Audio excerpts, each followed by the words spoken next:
बुद्ध के दिन की महिमा न्यारी, हरती है संकट देती सुख भारी।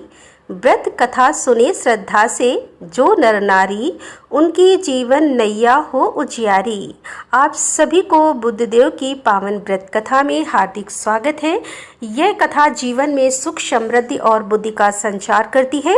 श्रद्धा और विश्वास के साथ कथा का श्रवण करने से बुद्ध देवता का आशीर्वाद भी प्राप्त होता है। तो आइए आज की इस दिव्य कथा का श्रवण आरंभ करते हैं। बहुत समय पहले की बात है।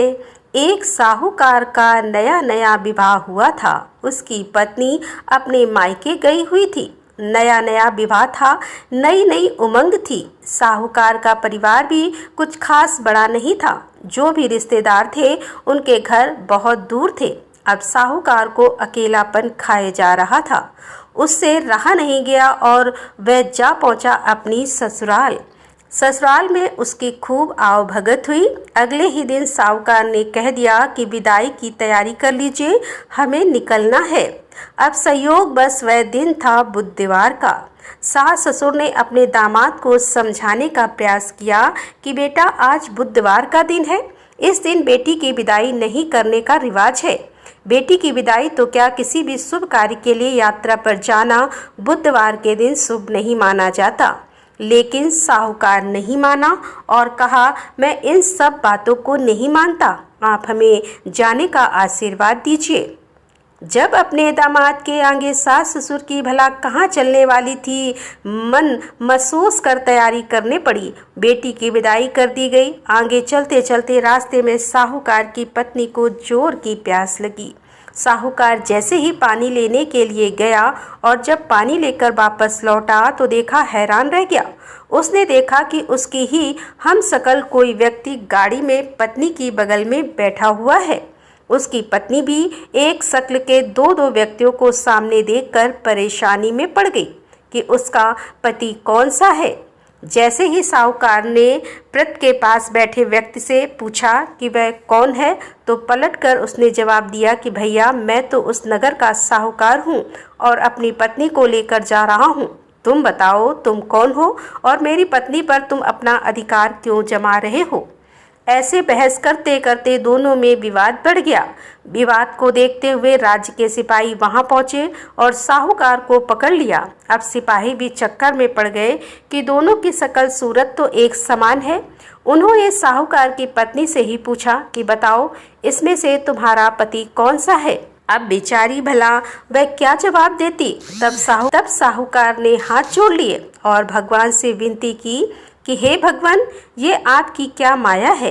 तभी आकाशवाणी हुई कि मूर्ख, याद कर, कुछ समय पहले तूने ही तो अपने सास ससुर की आज्ञा न मानकर भगवान बुद्ध का अपमान किया और बुधवार के दिन तू अपनी पत्नी को लेकर चल पड़ा, जबकि तुझे इस दिन नहीं जाना चाहिए। यह स्वयं बुद्धदेव हैं जो तुम्हें सबक सिखाने के लिए तुम्हारे भेष में हैं। तब साहूकार ने सच्चे मन से क्षमा मांगी और भविष्य में कभी ऐसा न करने का वचन भी दिया और बुधवार को नियम पूर्वक व्रत पालन करने का संकल्प लिया। तब जाकर साहूकार के रूप में प्रकट हुए बुद्ध देवता अंतर्ध्यान हो गए और साहूकार अपनी पत्नी को लेकर घर जा सका। इस घटना के बाद साहूकार और उसकी पत्नी दोनों नियमित रूप से बुधवार का व्रत पालन करने लगे।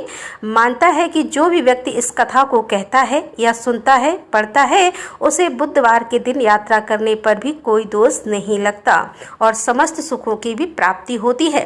बुध ग्रह की शांति और सर्व सुख के इच्छुक स्त्री पुरुष बुधवार के दिन इस व्रत को कर सकते हैं।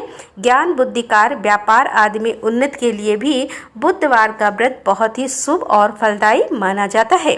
आज के दिन बुद्ध देवता के साथ साथ भगवान गणेश जी की पूजा का भी विधान है।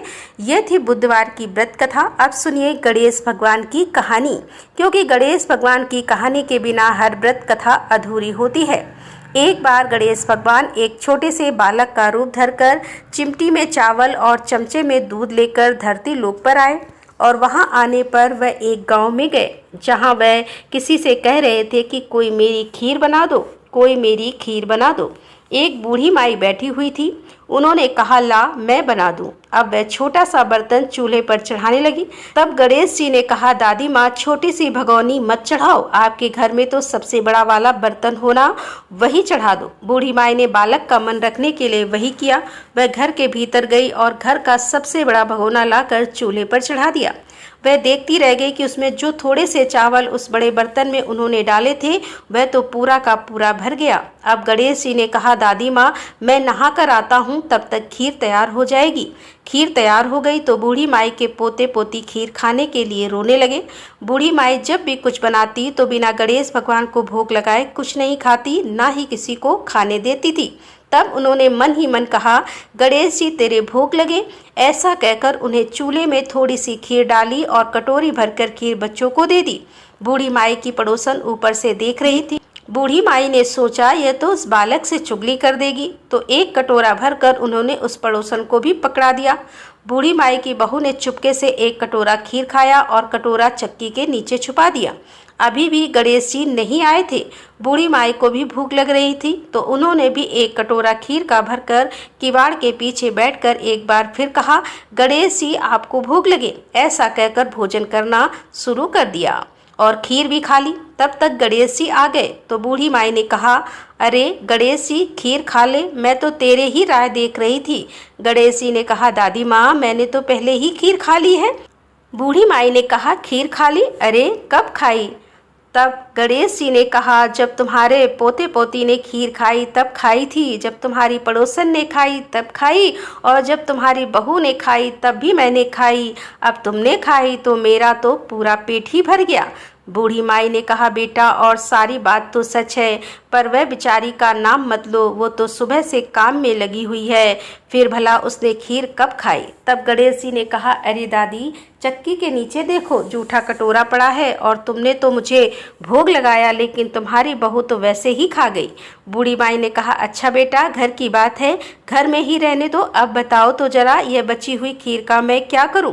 तो गणेश जी ने कहा, नगरी जिमा दो। पूरी तो बूढ़ी दादी ने पूरी नगरी जिमा दी, फिर भी खीर का बर्तन पूरा भरा ही था। जब यह बात राजा को पता चली तो बूढ़ी दादी को बुलाया और पूछा, क्यों रे बुढ़िया, ऐसा बर्तन तेरे घर पर अच्छा लगे या हमारे घर पर सोहे? तो बूढ़ी दादी ने कहा, राजा जी आप ले लो। राजा ने खीर का बर्तन महल में मंगवा लिया और लाते ही जब उसमें से खीर मांगी तो खीर की जगह पर कीड़े मकोड़े बिच्छू कंछल हो गए, उसमें से दुर्गंध आने लगी। यह देखकर राजा ने बुढ़िया से कहा, अरे बूढ़ी दादी अपना यह बर्तन वापस ले जाओ, हमने तुम्हारा बर्तन तुम्हें वापस कर दिया।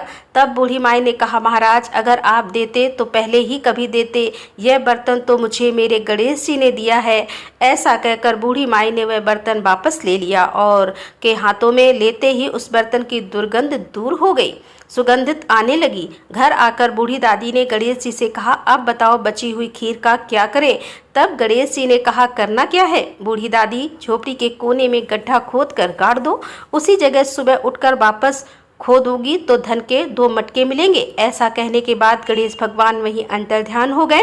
जाते समय झोपड़ी के लात मारते हुए गए तो झोपड़ी की जगह पर महल हो गया। सुबह बहू ने फावड़ा लेकर पूरे घर को खोद दिया, जो कुछ भी नहीं मिला। तब बहू ने कहा, सासू जी थारो गणेश तो झूठो है। सासू ने कहा, बहू मारो गणेश झूठो नहीं है, ला मैं देखूं। ऐसा कहकर वह सुई लेकर खोजने लगी। जब वह सुई से खोद रही थी तो टन टन करते तो धन के मटके निकल आए।